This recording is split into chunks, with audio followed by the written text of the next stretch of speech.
Kasorka jala menta kasngi kala ong baka jinge khonye ka klam covid kamlong kumba kala tip lupa ban pen kre ban la ban pen bit pen biang yi junon kam habaro kiliang haba crunch kilat pathai ko bor halor ka jinglap jong kaliang persha jong ka jingbom dan ki kalikit nang pang harin kat ki oxygen pat ke we ki tiar umentri rang ba ka jala kontrat ke sangma ukubur baka de ka basisha namar hakatu ka por ban thiet ki kalikit nang pang haus nem arjar arpho ka de namar ka sarkar ka yi ka jingbom dan ki kalikit nang pang kumta ban penbet penbiang shuai ki junon kam ka sarkar kala shuthiet kerke khnang bannom yekendu jing e nakaliang menteri rangba ula pentepru basyan ka sarkar kan sayo pidang pat khadoi teli ki kalikit nong pak ki bandan haringkat ki oxygen naka ministry of donor we need to do the best we can.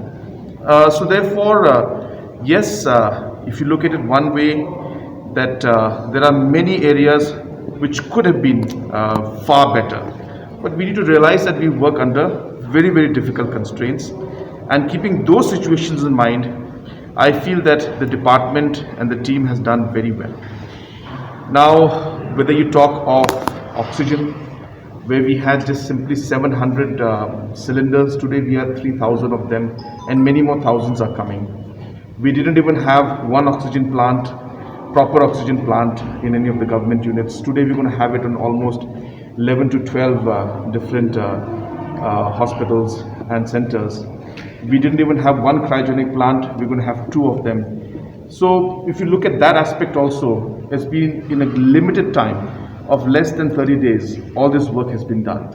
And on top of that, if you look at the entire situation of the beds that we face, we were at simply 350 beds. If you remember the first meeting I had when we had a lockdown, I told you that our 5,000 figure we're looking at, positive rate, is based on the 350 beds that we have. And therefore, we were below 1,000 numbers at that point in time, but still seeing the growth rate, we realized that time was running out. And so we went for the lockdown at that point in time, and we feel that it has helped us.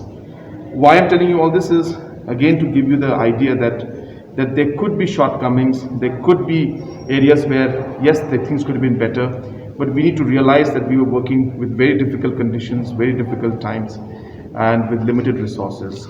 Having said that, what has been mentioned by the opposition regarding the ambulances that they're mentioning, I'm happy to inform you that through donor ministry, we'll be getting 11 of them with life support.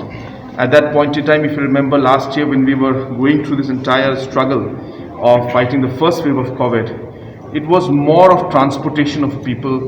We were not seeing so many serious cases which needed oxygen support. So that was a time when we invested in ambulances just to ensure that the transportation took place, and therefore the focus on the life support was not in the first phase as much as it is in the second phase.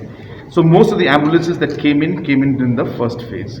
So now whatever ambulances we're bringing in, we're trying to ensure that they have got all the life support systems also. Another thing which I have mentioned in the meeting today is also the fact that we need to realize that as we fight a war, as we are battling this enemy, that sometimes it is quite possible for us to sit in a room and really discuss a lot of issues, that small issues that could be resolved or small issues which we feel were solvable. But when you're actually in the ground, when you're actually in the battlefield, when you're on the borderline, what the actual army officer or the soldier goes through is a very different mindset, because you're in that moment at that point in time. So I had suggested in the meeting also, Speaker said he will look into it, and that why not all of us, all the members who are present inside here today, which is, I'm talking about the MLAs who are present, that why don't we visit some of the COVID units, some of the COVID care units, where the PPEs which the doctors and the nurses wear, go through the condition that they go through, and then we'll be in a better position to realize what kind of a challenge we really face. So I urge again, if I have gone to the COVID ward myself in Garo Hills, I've seen what the doctors and nurses go through. It is a very difficult situation. It's a very tough battle. Therefore, really to be able to see things from their perspective sometimes is important for important decision making that we do at our level. So therefore, I've suggested this. I hope I get a positive response from them, and I'm willing at any time. I have already, as I said, visited the COVID ward in Tura.